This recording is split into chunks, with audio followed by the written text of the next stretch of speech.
Hello नमस्कार, बहुत बहुत स्वागत है आप सभी का इस प्लेटफॉर्म पे मेरे यानी पीयूष के साथ में। रात के बज चुके हैं 9 और डेली जैसे आज भी हम वोकैब लैब में बहुत सारे वर्ड्स नए नए सीखने वाले हैं।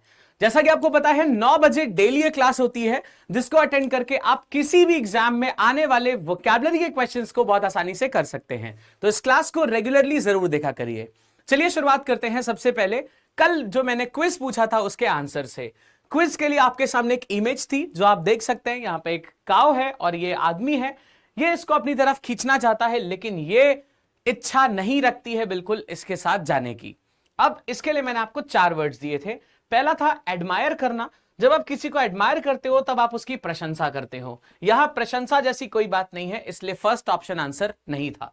सेकंड है एडमेंट, यानी किसी भी चीज के लिए जिद्दी होना, किसी भी चीज की जिद पकड़ लेना, उसको जिद्दी कहते हैं। और यही है हमारा करेक्ट आंसर चॉइस। आप देख सकते हैं इस आदमी ने जिद पकड़ी हुई है कि चलो, और ये गाय कह रही है मैं बिल्कुल नहीं जाऊंगी। तो ये दोनों अपनी अपनी जिद में पड़े हैं, इसीलिए करेक्ट आंसर होगा एडमेंट। अपॉलिंग का मतलब होता है शॉकिंग, जो बहुत चौंका देने वाली कोई चीज होती है उसको अपॉलिंग कहते हैं। एंड एनालॉजी का मतलब होता है दो चीजों में सिमिलैरिटी दिखाना। सो करेक्ट आंसर हो जाएगा ऑप्शन नंबर 2। कंग्रेचुलेशंस, जिन बच्चों ने 2 ऑप्शन सेलेक्ट किया है उनका आंसर बिल्कुल करेक्ट है।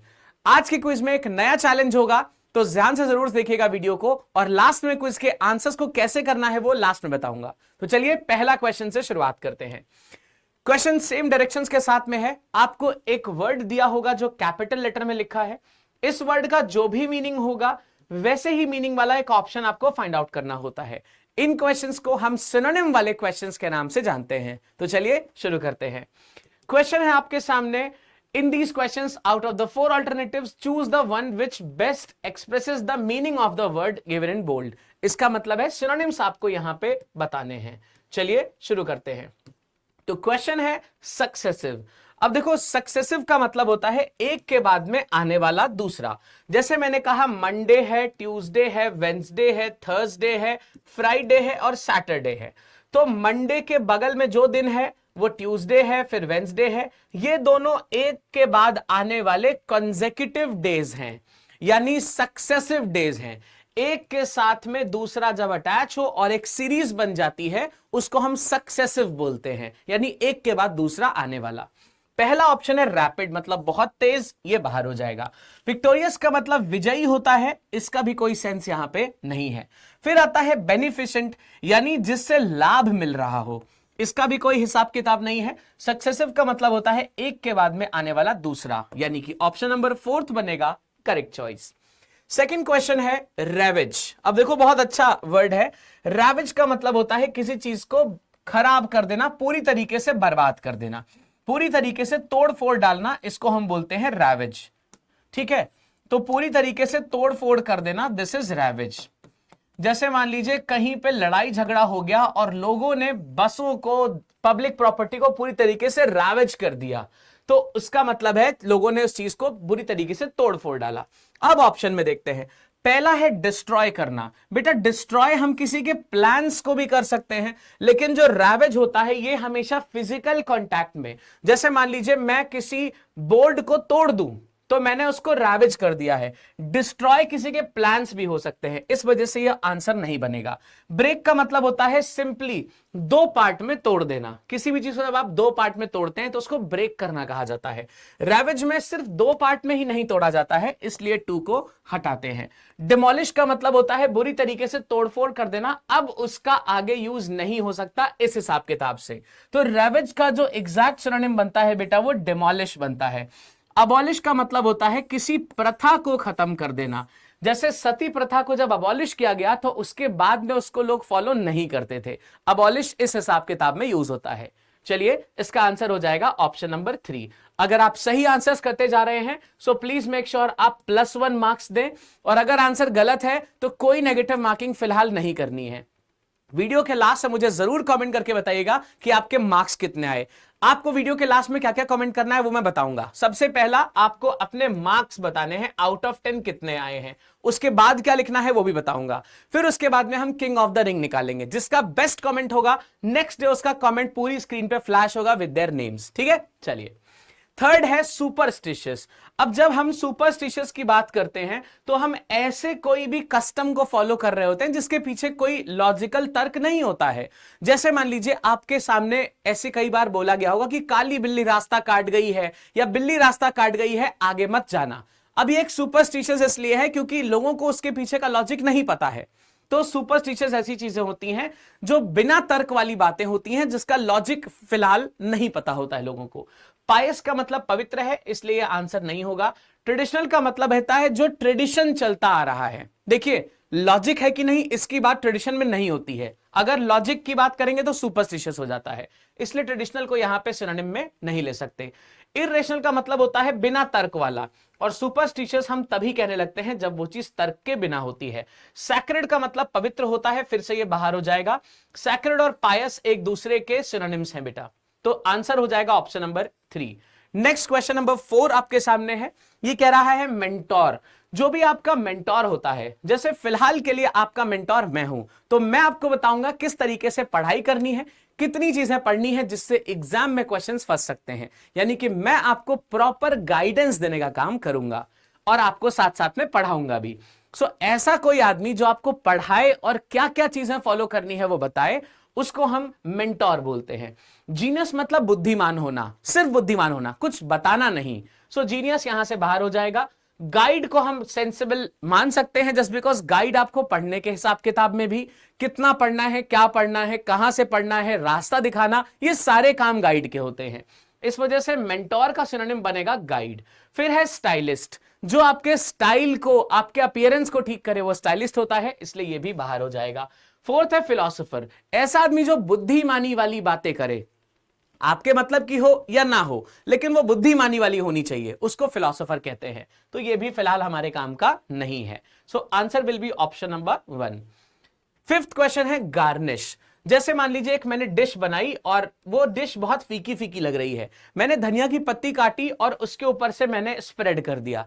अब ये डिश क्या हो गई? अब ये डिश गार्निश हो गई है, यानी डिश को मैंने क्या कर दिया है बेटा? सजा दिया है। तो किसी चीज को सजा देना ये होता है गार्निश कर देना। जनरली ये हम फूड के लिए यूज करते हैं, लेकिन गार्निश का मतलब सजाना होता है।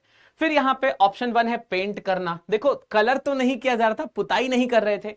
अडॉर्न का मतलब होता है बेटा सजा देना किसी भी चीज को।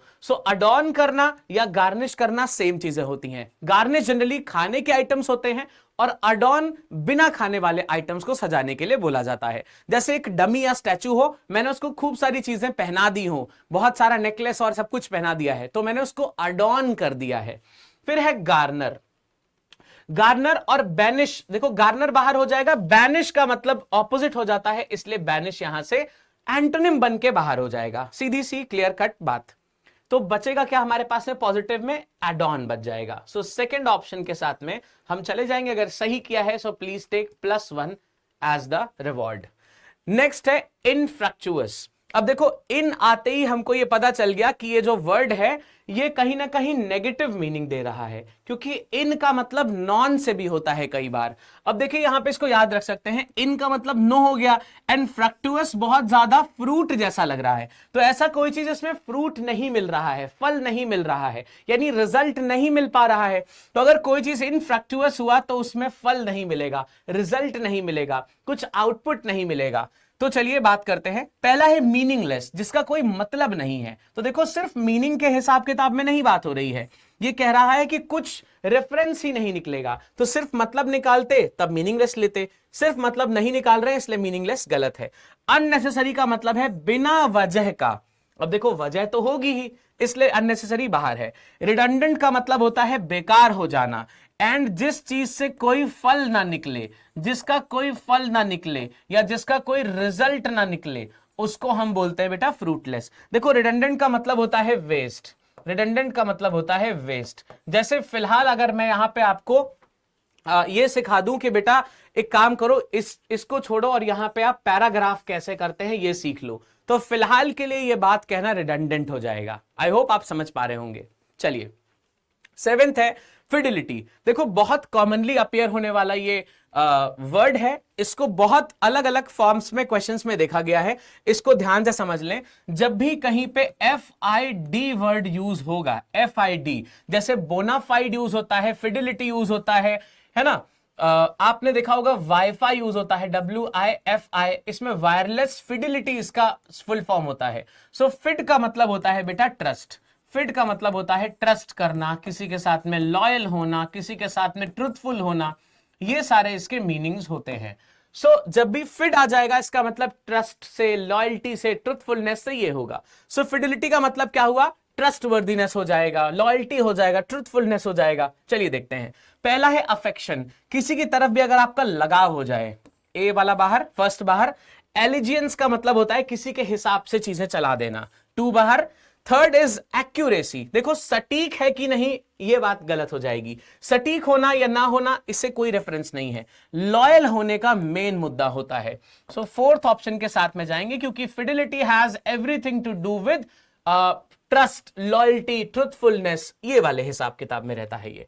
नंबर 8 है बेटा ग्रफ, देखो ग्रफ भी बहुत कॉमनली आता है, जिसका मीनिंग होता है बहुत ही, देखो ग्रफ को कैसे याद रख सकते हैं, RUFF है, कोई चीज अगर रफ होगी तो उसको आप ग्रफ भी बोलोगे। रफ का मतलब होता है खुरदुरा होना, बहुत ज्यादा प्लेन सा ना होना, दिस इज ग्रफ। तो हार्ड हटा देंगे, रफ देखो यहां पे फिक्स हो गया है, टफ यहां से बाहर हो जाएगा, स्टर्डी यहां से बाहर हो जाएगा। देखो बाहर वाले वर्ड्स को समझाता हूं। हार्ड का मतलब है जैसे ये पेन जल्दी से दब नहीं रहा है तो कैसा हो गया, हार्ड। फिर टफ का मतलब है जो बहुत मजबूत हो, टफ जैसे मान लीजिए मैंने कहा कि ये पेन नीचे गिर गया, टूटा नहीं, बहुत टफ है। फिर बात हो गया स्टर्डी, मतलब मजबूत होना, तो ये सारे बाहर हो जाएंगे। सेकंड वाला आंसर इसलिए बनेगा क्योंकि रफ होना, खुरदुरा होना, जो प्लेन नहीं है दैट इज रफ। चलिए नेक्स्ट पे बात करते हैं। नेक्स्ट है डोलफुल। अब देखो इसको याद कैसे कर सकते हैं, अगर मान लीजिए डोली, ये DOLE से मान लीजिए डॉली है, FUL से फूल है, डॉली को किसी ने फूल नहीं दिया, उदास हो जाएगी भाई। फ्लावर आज था क्या होता है, रोज डे होता है, तो डॉली को किसी ने फूल नहीं दिया, उदास हो जाएगी। डोलफुल बहुत कॉमनली आता है, इसका मतलब होता है उदास हो जाना। सोबर इज जब आप नशे में नहीं हो, रिग्रेटफुल मतलब जब आपको पश्चाताप हो रहा है, चीयरलेस मतलब बहुत ज्यादा खुश नहीं हो, लेकिन मोर्नफुल का मतलब उदास होना बेटा, इसीलिए ये बनेगा करेक्ट चॉइस। नेक्स्ट लास्ट है फैटल, इसका मतलब होता है इतना घातक कि मौत के जैसा हो, बिल्कुल डेडली, इसको बोलते हैं फैटल। सो डेडली होता है फैटल। टेरिबल का मतलब होता है भयानक, लेकिन मरने जैसा नहीं, इसलिए फर्स्ट बाहर है। डेडली बिल्कुल करेक्ट चॉइस बनेगा, ये कई बार कंफ्यूज करने के लिए पूछा भी जाता है तो ध्यान रखें। पॉइजनस का मतलब होता है जो जहरीला है, इसलिए बाहर हो जाएगा। Wrong is simply wrong, so fourth भी बाहर है। Correct answer is option number 2। अब बारी आएगी आज के क्विज की, ध्यान से समझ लीजिए। क्विज में ये इमेज है, माता श्री आशीर्वाद दे रही है इस बच्चे को, माता श्री आशीर्वाद दे रही इस बच्चे को, इमेज को ध्यान से देखना है। ये इमेज को पोर्ट्रे करने के लिए आपके पास में 4 वर्ड्स है, मेलेवोलेंस, प्लेथोरा, बेनेडिक्शन, कांग्रीगेशन। करना क्या है, सबसे पहला काम आपको अपने मार्क्स बताने हैं, 10 में से आपके कितने मार्क्स आए करेक्ट। दूसरा काम आपको बताना है इसमें से कौन सा ऑप्शन सही है, ABCD या 1 2 3 4 में से कौन सा ऑप्शन सही है। तीसरा काम आपको एक सेंटेंस बनाना है, सेंटेंस में वर्ड कौन सा यूज करना होगा, जो भी वर्ड इस इमेज को बता पाएगा आउट ऑफ दीज 4, उस वर्ड को यूज करके आपको एक सेंटेंस बनाना है। जिस बच्चे का सेंटेंस बेस्ट होगा उसका कल की वीडियो में पब्लिश करूंगा, ठीक है। चलिए आंसर इसका कल देंगे। महापैक आप ले सकते हो जिसमें 6 मंथ वैलिडिटी अभी फ्री मिल रही है, बहुत गोल्डन चांस है। अवेल करने के लिए LAB135 कोड आपको यूज करना है। अगर ये आपने यूज कर लिया तो इसमें 6 मंथ की वैलिडिटी भी फ्री मिलेगी, साथ में 2% एक्स्ट्रा ऑफ मिलेगा। तो भाई छोड़ो मत मौके को, जाओ जल्दी से कोड यूज करो और पूरे 18 महीने का बेनिफिट अवेल कर सकते हो, ठीक है। सैटरडे और संडे को सुबह 11 बजे से स्पेशल क्लासेस स्टार्ट हो रही हैं, मिस मत करना। इंग्लिश भी चलेगी, साथ में मैथ्स भी चलेगी। इसका शेड्यूल आप हमारे YouTube चैनल पे देख सकते हैं, ठीक है। तो 11 बजे यानी कल हम मिलने वाले हैं सुबह शार्प 11 बजे, बहुत मजेदार तरीके से गोल्डन रूल्स को पढ़ेंगे। तो चलिए मिलते हैं कल की क्लास में। अगर आप चैनल पे नए हैं तो लाइक और सब्सक्राइब जरूर करिएगा। All the best, thank you.